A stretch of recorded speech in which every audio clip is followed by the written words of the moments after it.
नमस्कार दोस्तों, मैं श्रवण आप सभी का स्वागत करता हूं अपने YouTube चैनल परीक्षा रात्रि पर। आज हम एक नए टॉपिक पर डिस्कस करेंगे जिसका नाम है वायुमंडलीय आर्द्रता, रिलेटिव ह्यूमिडिटी। ये रिलेटिव ह्यूमिडिटी क्या होते हैं, इनसे संबंधित महत्वपूर्ण बिंदुओं पर डिस्कस करेंगे। तो आप सभी बने रहिए और समझते रहिए, साथ ही लिखते रहिए। यदि बोले वायुमंडलीय आर्द्रता क्या होता है, मान लेते हैं ये जो पृथ्वी है, इसके चारों तरफ वायुमंडल है। ये क्या है? वायुमंडल। तो वायुमंडल में उपस्थित जलवाष्प की मात्रा, जलवाष्प की मात्रा क्या कहलाएगा? ह्यूमिडिटी। वायुमंडलीय आर्द्रता क्या कहलाएगा? आर्द्रता। अर्थात वायुमंडल में जो जल की मात्रा होते H2O, जल, यही क्या कहलाता है? ह्यूमिडिटी, आर्द्रता। और इसके विपरीत यदि देखें, शुष्क क्या होता है? शुष्क। शुष्क जब वायुमंडल में क्या हो, ये जो जल है, जल की मात्रा में कमी आ जाए तो वायुमंडल क्या हो जाएगा? शुष्क। वातावरण क्या हो जाएगा? गर्म हो जाएगा। तो H2O की मात्रा क्या होना? कम होना। तो ऐसी स्थिति में वायुमंडल क्या हो जाएगा? गर्म हो जाएगा। तो ये जो है कि वायुमंडलीय आर्द्रता क्या है, तो हम इसको लिख सकते हैं, वायुमंडल में उपस्थित जलवाष्प की मात्रा, वायुमंडल में उपस्थित जलवाष्प की मात्रा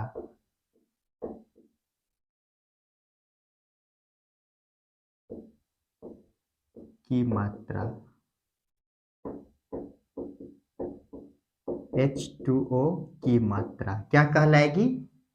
वायुमंडलीय आर्द्रता। अब एक वर्ड समझते हैं, सापेक्षिक आर्द्रता क्या होता है? सापेक्षिक आर्द्रता, रिलेटिव ह्यूमिडिटी।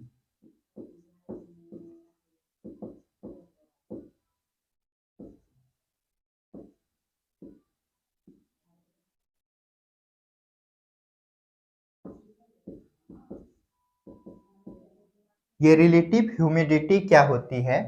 तो वायुमंडल में उपस्थित जलवाष्प की मात्रा,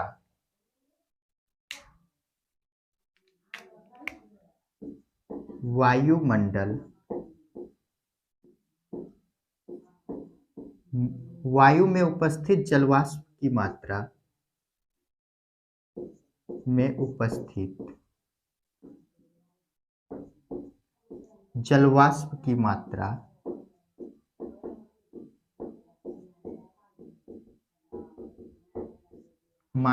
बटे वायु द्वारा जलवाष्प ग्रहण करने की क्षमता, वायु द्वारा जलवाष्प ग्रहण करने की क्षमता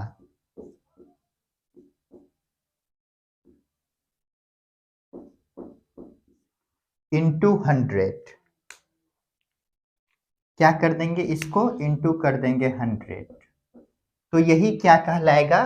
सापेक्षिक आर्द्रता।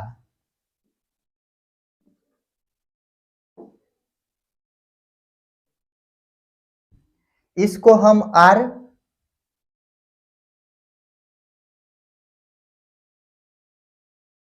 हम रिलेटिव ह्यूमिडिटी आर एच लिखेंगे। Relative humidity RH। तो हम क्या देखें, सापेक्षिक आर्द्रता बराबर क्या होता है? वायुमंडल में उपस्थित या वायु में उपस्थित जलवाष्प की मात्रा बटे वायु द्वारा जलवाष्प ग्रहण करने की क्षमता इंटू 100। तो इसे क्या कहते हैं? Relative humidity. यदि रिलेटिव ह्यूमिडिटी के बारे में और जाने तो इसका मात्रक नहीं होता है, मात्रक नहीं होता है। इसका मात्रक है क्या? नहीं है। इसे क्या करते हैं, 100 से गुना कर रहे हैं, तो अर्थात ये क्या है, परसेंटेज में, तो इसे क्या करते हैं, प्रतिशत में व्यक्त करते हैं। इसे प्रतिशत, प्रतिशत का चिन्ह ऐसे होता है, प्रतिशत में व्यक्त करते हैं।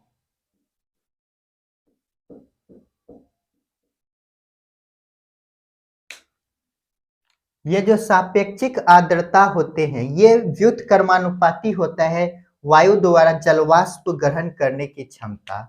तो यहाँ पर लिखते हैं रिलेटिव ह्यूमिडिटी, डायरेक्ट RH लिखते हैं। व्युत्क्रमानुपाती क्या होता है, वायु द्वारा जलवाष्प ग्रहण करने की क्षमता। वायु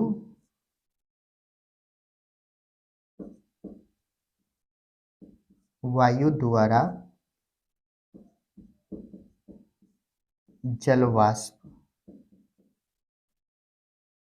ग्रहण करने की क्षमता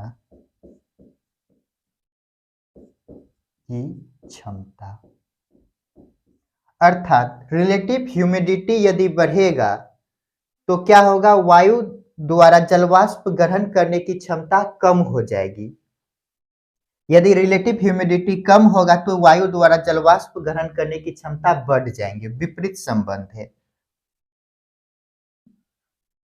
और यदि देखें तो तापमान बराबर होता है, तापमान को T से लिखते हैं, टेम्परेचर, तो ये समानुपाती हो जाएगा वायु द्वारा जलवाष्प ग्रहण करने की क्षमता।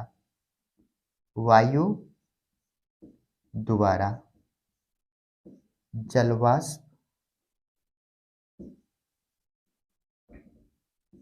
ग्रहण करने की क्षमता।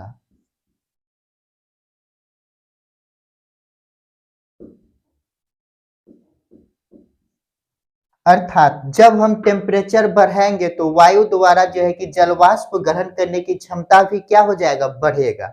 यदि हम ये वाले समीकरण और ये वाले हम समीकरण को देखते हैं तो दोनों से क्या हमें पता चलता है, तो लिखते हैं 1+2 से, तो हमें क्या जानकारी मिलता है उनको देखते हैं। तो रिलेटिव ह्यूमिडिटी व्युत्क्रमानुपाती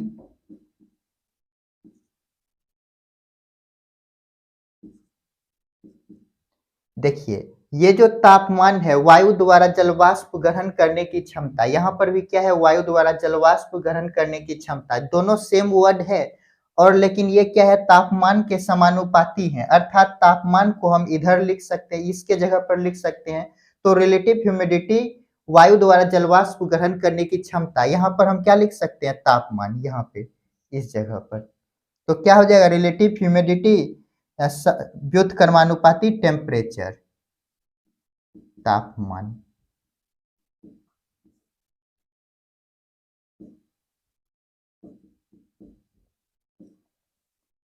इसका मतलब हुआ रिलेटिव ह्यूमिडिटी यदि बढ़ेगा तो तापमान क्या हो जाएगा, कम, और तापमान यदि कम होगा तो रिलेटिव ह्यूमिडिटी क्या हो जाएगा, अधिक हो जाएगा। तो एक बार हम फिर से देखते हैं इन सभी को, तो हम क्या देखें, वायुमंडल में उपस्थित जलवाष्प की मात्रा क्या कहलाता है, वायुमंडलीय आर्द्रता। तो यहाँ पर देखिए ये पृथ्वी है, तो पृथ्वी के चारों तरफ क्या है, ये जो देख रहे हैं पृथ्वी के चारों तरफ जलवाष्प है, यही जलवाष्प की मात्रा क्या कहलाते हैं, तो आर्द्रता कहलाती है। और इसी के साथ हम ये शुष्क क्या होता है, तो वायुमंडल में जब जलवाष्प की मात्रा कम हो जाती है या नहीं के बराबर जलवाष्प की मात्रा कम होते तो उसे क्या कहते हैं, शुष्क। तो हम यहाँ से एक और चीज देखें, सापेक्षिक आर्द्रता क्या होता है। तो वायुमंडल में उपस्थित जलवाष्प की मात्रा और वायु द्वारा जलवाष्प ग्रहण करने की क्षमता इंटू 100 यदि कर देते हैं तो क्या निकल जाता है, सापेक्षिक आर्द्रता। अर्थात टोटल जलवाष्प ग्रहण करने की क्षमता यदि 100 है, ये मान लेते हैं 50 है, तो अभी इसमें और 50 ऐड होगा, तो इनको अभी समीक देखेंगे एक डायग्राम के माध्यम से। तो ये जो रिलेटिव ह्यूमिडिटी होते हैं, ये जो है कि इसका कोई मात्रक नहीं होता है, इसे क्या करते हैं, परसेंटेज में व्यक्त किया जाता है। रिलेटिव ह्यूमिडिटी व्युत्क्रमानुपाती क्या होता है, तो वायु द्वारा जलवाष्प ग्रहण करने की क्षमता, अर्थात रिलेटिव ह्यूमिडिटी यदि कम होगी तो जलवाष्प ग्रहण करने की क्षमता क्या हो जाएगा, अधिक हो जाएगा। और तापमान समानुपाती क्या होता है, वायु द्वारा जलवाष्प ग्रहण करने की क्षमता। मान लेते हैं ये एक गिलास है और इसमें क्या है, तो जलवाष्प है। इसमें जितना हम टेम्परेचर देंगे, अधिक देंगे, तो यहाँ पर क्या होगा, तो वायु ग्रहण करने की क्षमता, जलवाष्प ग्रहण करने की क्षमता इसमें क्या हो जाएगा, बढ़ जाएगा। ये क्या हो जाएगा, बढ़ेगा। क्यों, तो क्योंकि समानुपाती होता है। और इन दोनों को यदि समीकरण से देखते हैं तो क्या होता है, रिलेटिव ह्यूमिडिटी व्युत्क्रमानुपाती तापमान। यदि रिलेटिव ह्यूमिडिटी बढ़ेगा तो तापमान क्या होगा, कम होगा, और तापमान कम होगा तो रिलेटिव ह्यूमिडिटी बढ़ेगा। जल्दी से इनको नोट कीजिए और आगे देखते हैं। तो चलिए इनको मिटाते हैं और देखते हैं।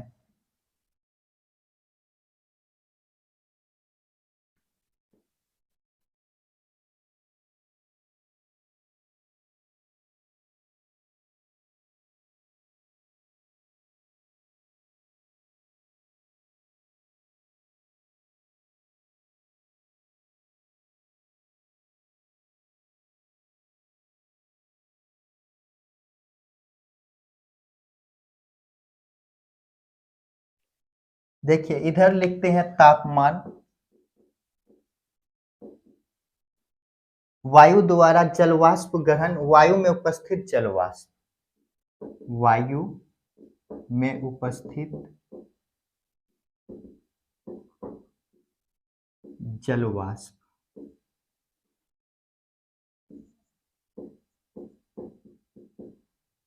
वायु द्वारा जलवाष्प ग्रहण करने की क्षमता, वायु द्वारा जलवाष्प ग्रहण करने की क्षमता।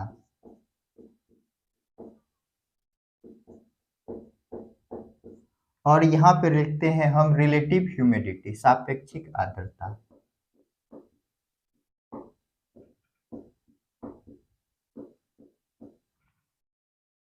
यदि हम ये मान लेते हैं वायु में उपस्थित जलवाष्प की मात्रा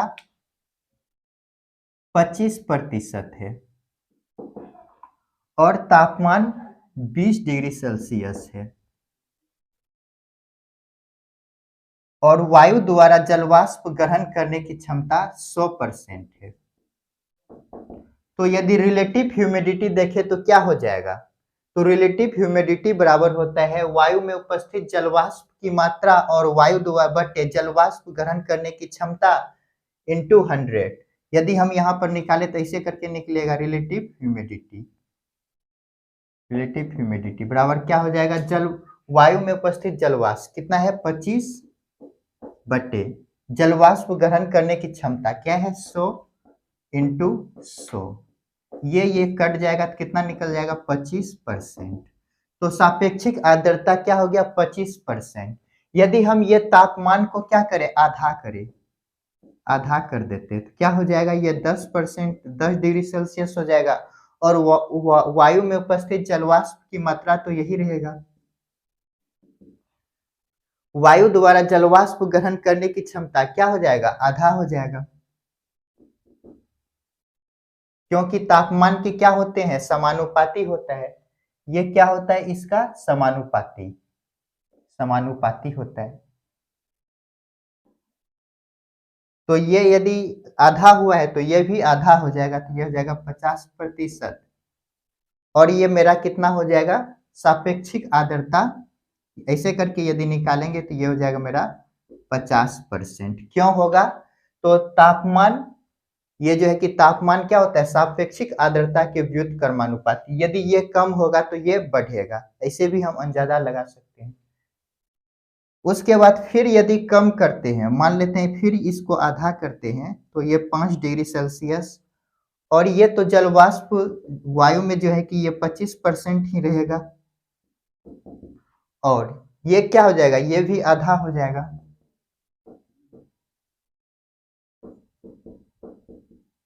ये हो जाएगा मेरा 25%। और जलवाष्प ग्रहण करने की क्षमता ये क्या हो जाएगा मेरा, 100%।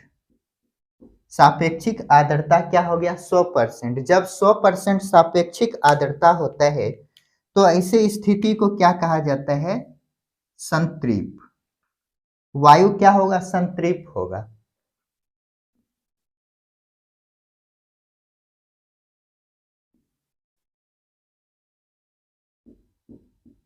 संतृप्त होगा। इसके बाद इसमें क्या होगा? संघनन।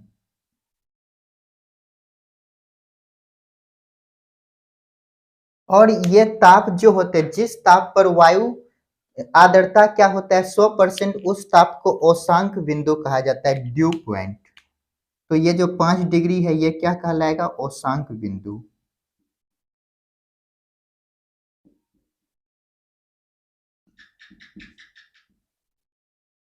Due point.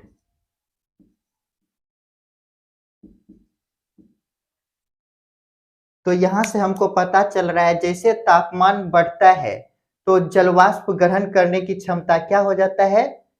इसके तापमान के समानुपाती। जब तापमान अधिक होता है तो जलवाष्प ग्रहण करने की क्षमता अधिक होते हैं, जैसे जैसे कम होता है तो जलवाष्प ग्रहण करने की क्षमता भी कम हो जाते हैं। और ये तापमान के क्या होते हैं? सापेक्षिक आर्द्रता व्युत्क्रमानुपाती। यदि ये बढ़ता है तो ये क्या होता है? ये घटता है। और यदि ये बढ़ता है तो ये यदि देखते हैं क्या होता है? नीचे जब आते हैं घटता है तो क्या हो रहा है? ये बढ़ रहा है। ये क्या होता है? व्युत्क्रमानुपाती होता है। तो ये औशांक बिंदु वायु संतृप्त होगा और ये संघनन की प्रक्रिया, यही जब सापेक्षिक आर्द्रता 100% हो जाए तो वायु क्या हो जाएगा? संतृप्त। इसमें इसके बाद क्या होता है? संघनन की प्रक्रिया होती है। तो इनको समझ गए? जल्दी से नोट कीजिए। तो यहीं पर लिखते हैं ये औशांक बिंदु क्या होता है। तो इसके यदि डिफिनेशन को देखें तो यहीं पर लिख देते हैं। जब वायु की सापेक्षिक आर्द्रता क्या हो? 100%। जिस ताप पर, जिस तापमान पर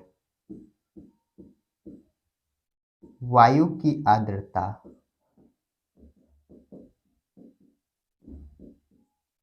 100% हो उसे क्या कहेंगे? औशांक बिंदु कहेंगे। और ये संतृप्त कब होगा? जब रिलेटिव ह्यूमिडिटी 100% होते हैं तो ऐसे स्थिति में वायु क्या होती है? संतृप्त। तो ये पॉइंट भी लिख देते हैं। जब रिलेटिव ह्यूमिडिटी कितना हो? 100%, तो वायु संतृप्त होती है। वायु संतृप्त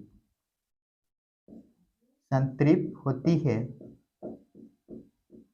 और संतृप्त होने के बाद इसमें क्या होते हैं? संघनन की प्रक्रिया। तो लिखते हैं यहां पर संतृप्त होने के बाद, होने के बाद संघनन की प्रक्रिया होती है। संघनन की प्रक्रिया होती है। ये संघनन की प्रक्रिया कैसे होती है? तो चलिए इनको पहले नोट कीजिए, उसके बाद देखते हैं। ये औशांक बिंदु क्या देखे? जब क्या हो? जिस ताप पर वायु की आर्द्रता 100% हो तो इसे उसे क्या कहते हैं? उस तापमान को क्या कहते हैं? औशांक बिंदु कहा जाता है। ये 5 डिग्री क्या हो जाएगा? औशांक बिंदु हो जाएगा। जब रिलेटिव ह्यूमिडिटी क्या हो? 100% हो तो ऐसी स्थिति पर वायु क्या होते हैं? संतृप्त हो जाता है। और संतृप्त होने के बाद इसमें क्या होती है? संघनन की प्रक्रिया होती है, जिसके कारण क्या होते हैं? जलवाष्प क्या होते हैं? जल की बूंदों में बदलते हैं या ठोस कणों में परिवर्तित होते हैं। तो उनको देखते हैं, जल्दी से इनको नोट कीजिए। तो चलिए इनको मिटाते हैं और देखने का प्रयास करते हैं।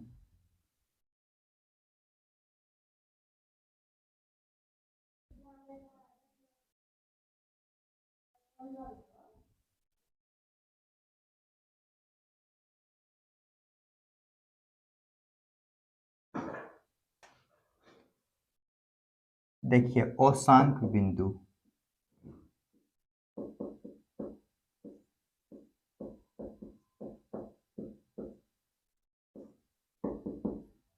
यदि 0 डिग्री से नीचे हो, 0 डिग्री सेल्सियस से नीचे हो, क्या हो, नीचे हो।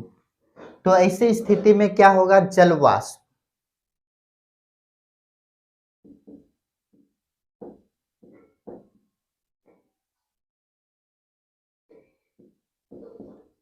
ये जल वाष्प क्या होंगे, तो इसमें 0 डिग्री से नीचे होगा तो ये क्या होगा, जल वाष्प, तो हिम कण में बदलेंगे। तो 0 डिग्री से नीचे होगा तो पहले यहां पर लिखिए, इसे स्थिति को क्या कहते हैं, हिमांक बिंदु,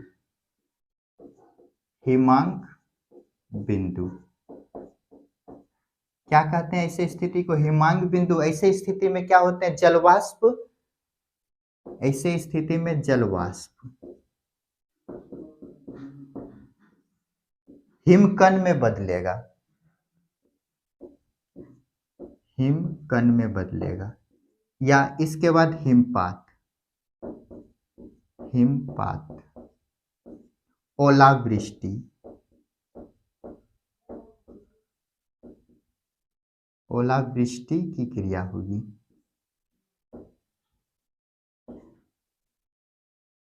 और यदि टेम्परेचर क्या हो, औष्णांक बिंदु 0 डिग्री से ऊपर हो, 0 डिग्री सेल्सियस से ऊपर हो, तो ऐसे स्थिति में क्या होगा, जलवाष्प, ये जो जलवाष्प है जल की बूंदों में बदलेगा, जल की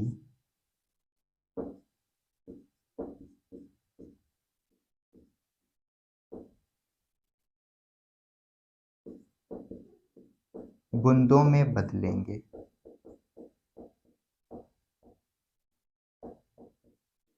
तो ऐसे स्थिति में क्या होगा, जल वर्षा होगा,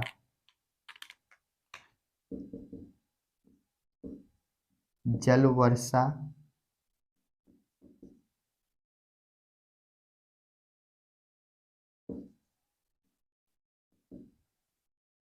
ओस कोहरा की स्थिति होगा, ओस कोहरा। तो हम क्या देखें, औष्णांक बिंदु जो होता है, औष्णांक बिंदु के बाद यदि 0 डिग्री सेल्सियस से नीचे, जब औष्णांक बिंदु 0 डिग्री सेल्सियस से क्या हो, नीचे हो, आप लिखिएगा जब औष्णांक बिंदु क्या हो, 0 डिग्री सेल्सियस से नीचे, तो ऐसे स्थिति को क्या कहते हैं, हिमांक बिंदु, फ्रीजिंग पॉइंट। कोई भी, अर्थात ऐसे स्थिति में ये जो जलवाष्प होते हैं हिम के कणों में बदलता है, फ्रीजिंग हो जाता है, इसका क्या बनते हैं, हिम के कण में बदलते हैं, हिमपात होता है, ओलावृष्टि जिसको कहते हैं पत्थल सब गिरना, ये सब घटना होते हैं। ये कैसा हो जाता है, ठोस अवस्था में, ठोस। इसमें क्या होता है, संघनन की प्रक्रिया, जिसके कारण ये क्या होते हैं, ठोस होते हैं। तो उसके बाद यदि देखें 0 डिग्री से यदि ऊपर जाएगा टेम्परेचर, तो जलवाष्प क्या होंगे, जल की बूंदों में बदलेंगे। तो क्या होगा, जल वर्षा होगा, ओस गिरेंगे या कोहरा गिरेगा। तो यहाँ पर ये जो स्थिति देख रहे हैं, ये दोनों स्थिति यहाँ पर क्या होती है, संघनन की प्रक्रिया, यहाँ पर लिखिएगा संघनन की प्रक्रिया, संघनन। और ये जो बिंदु, ये बीच में क्या होगा, संघनन, संघनन होगा, जिसके कारण जलवाष्प में संघनन होगा, जिससे जल की बूंदों में बदलेंगे, जिससे जल वर्षा, ओस और कोहरा की स्थिति बनेगी। यदि 0 डिग्री से नीचे टेम्परेचर होगा तो जलवाष्प में संघनन के कारण हिमकण, हिमपात, ओलावृष्टि की घटना होगी। जल्दी से इनको नोट कीजिए। तो दोस्तों आज के लिए इतना ही, मिलते हैं नेक्स्ट क्लास में, जिसमें इससे आगे जानने का प्रयास करेंगे। तो आप सभी पढ़ते रहिए, अपने माता पिता का सम्मान कीजिए, मिलते हैं नेक्स्ट वीडियो में।